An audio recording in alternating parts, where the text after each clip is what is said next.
திறமை இருந்தும் வாய்ப்பில்லை, வாய்ப்பு கிடைத்தாலும் அதிர்ஷ்டம் இல்லை. கடந்த 10 வருஷமாக இந்தியன் கிரிக்கெட்டில் சஞ்சு சாம்சன் அப்படின்ற பேரை சொன்னாலே ஒரு ஏமாற்றமும் ஒரு நீண்ட பெருமூச்சும் தான் பலர்கிட்டையும் பதிலாக கிடைச்சிது. 2015 ஒரு சின்ன பையனாக இந்தியன் டீமுக்குள்ளே அவர் வந்தப்போ அடுத்த சகாப்தம்னு எல்லாராலையும் கொண்டாடப்பட்டார்.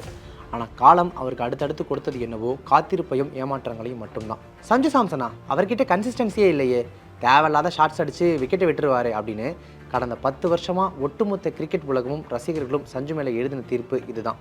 ஆனால் உலகம் அவரை விமர்சனம் பண்ணிக்கிட்டு இருந்த அந்த நேரத்தில் கேரள மைதானங்களோட அமைதியில் ஒரு ரகசிய போர் நடந்துக்கிட்டு இருந்துச்சு.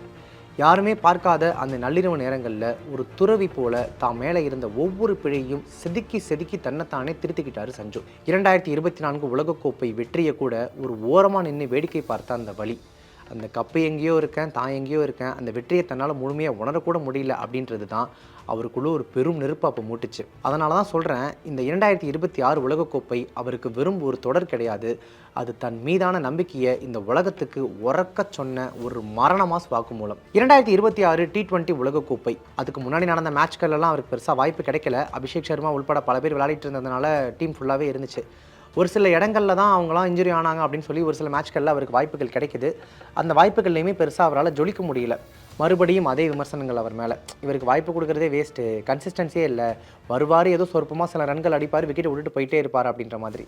இதுக்கப்புறம் தனக்கான வாய்ப்புகள் எப்போ கிடைக்கும், கிடைச்சாலும் சஞ்சு சாம்சன் அதில் ஜெயிப்பாரா மாட்டாரா அப்படின்ற கேள்வி இருந்துகிட்டே இருந்துச்சு. அதே T20 உலகக்கோப்பை 2026 சூப்பர் 8 சுற்றோட முக்கியமான மேட்ச், வாழ்வா சாவான்ற போராட்டம் இந்தியாவுக்கு மட்டுமல்ல சஞ்சுவுக்கும் தான். ஈடன் கார்டன்ஸ், வெஸ்ட் இண்டீஸ் மரண பயத்தை காட்டிட்டு 195 ரன்களை குவிச்சிட்டு அப்படி கெத்தாக போயிட்டு நிற்கிறாங்க. இந்தியா வந்து பேட்டிங் இறங்குறாங்க. 41 ரன்களுக்கே 2 விக்கெட்டு. பவர் பிளேலையே இந்தியா வந்து ரொம்ப மோசமான ஒரு நிலைமைக்கு போயிட்டாங்க. இந்தியா தடுமாறிட்டு இருந்த அந்த நேரத்தில் சஞ்சுவோட கண்களில் மட்டும் ஒரு அணையாத வெறி அப்படியே தெரிஞ்சுக்கிட்டே இருக்குது. அகில் ஹுசைன் ஓவரில் பறந்த அந்த சிக்ஸர்கள் 10 ஆண்டு கால ஆத்திரத்தினுடைய வெளிப்பாடு அப்படின்னு தான் சொல்லணும். 50 பந்துகள், 12 பவுண்டரி, 4 சிக்ஸர், 97 ரன்கள், அதுவும் கடைசி வரைக்கும் அவுட் ஆகாமல் களத்தில் நிற்கிறாரு. உலகமே எந்திரிச்சு நின்று கைத்தட்டினப்போ அவர் மண்டியிட்டு வானத்தை பார்த்தார். அந்த பார்வை இந்த உலகத்துக்கு சொன்னது ஒன்று தான், நான் இன்னும் உயிரோடு தான் இருக்கேன். ஒரு இன்னிங்ஸ் அதிர்ஷ்டவசமாக இருக்கலாம், ஆனால் 2வது இன்னிங்ஸ் அப்போ எப்போயோ வெஸ்ட் இண்டீஸ் கூட ஒரு மேட்ச் விளாண்டாரு, அதில் ஏதோ விளையாடிட்டாரு, அவ்வளோதான். அது மேபி லக்கா கூட இருக்கலாம். அடுத்த மேட்ச்லாம் ஆடுவாரா இல்லையான்றது தெரிலப்பா அப்படின்னு சொல்லி அந்த முதல் வெற்றியை கூட பொய் அப்படின்னு சொல்லக்கூடிய அளவுக்கு, வெறும் அதிர்ஷ்டம் அப்படின்னு சொல்லக்கூடிய அளவுக்கு மறுபடியும் அவர் மேலே இயக்கப்பட்ட விமர்சனங்கள். அந்த விமர்சனங்களோட தான் மும்பை வாங்கடே மைதானத்தில் இங்கிலாந்துக்கு எதிரான ஒரு அரையிறுதி ஆட்டம் செமிஃபைனல்ஸில் அவர் வந்து களமிறங்குறாரு. அங்கே அவர் பண்ண சம்பவம் தான் தரம். ஏன்னா இது இங்கிலாந்துக்கு எதிரான ஒரு அரையிறுதி, ஒரு செமிஃபைனல்ஸ். அழுத்தம் நிறைந்த மும்பை வாங்கடே மைதானம். மீண்டும் ஒரு முறை சரிந்து போன இந்தியாவை தோள்களில் தூக்கி சுமந்தார் சஞ்சு. 45 பந்துகளில் 89 ரன்கள். இங்கிலாந்தோட பந்து வீச்சை கம்ப்ளீட்டாக அடித்து துவம்சம் பண்ணி இந்தியாவை ஃபைனல்ஸ்க்கு, அதாவது இறுதிப் போட்டிக்கு கூட்டிகிட்டு போகிறாரு. இப்போது விமர்சகர்களின் நாக்குகள் அடங்கிருச்சு. அதுக்கு பதிலாக ரசிகர்களுடைய கோஷம் விண்ண பொழக்குது.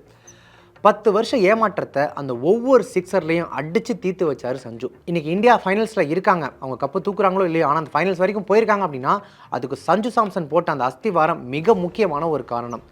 ஆனால் இதையெல்லாம் விட ஒரு பெரிய வெறித்தனமான விஷயம் ஒன்று இருக்குது. அது என்ன அப்படின்னா, உலகக்கோப்பை ஃபார்மில் இப்படி ஒரு ஃபார்மில் இருக்கக்கூடிய நம்ம சேட்டன், நம்ம சஞ்சு இப்போ நம்ம வீட்டு பிள்ளையா எல்லோ ஜெர்சியை போட்டுக்கிட்டாரு. எஸ், இந்த வருஷம் சஞ்சு சாம்சன் CSK நம்ம சென்னை சூப்பர் கிங்ஸ் டீமில் ஆட போகிறாரு.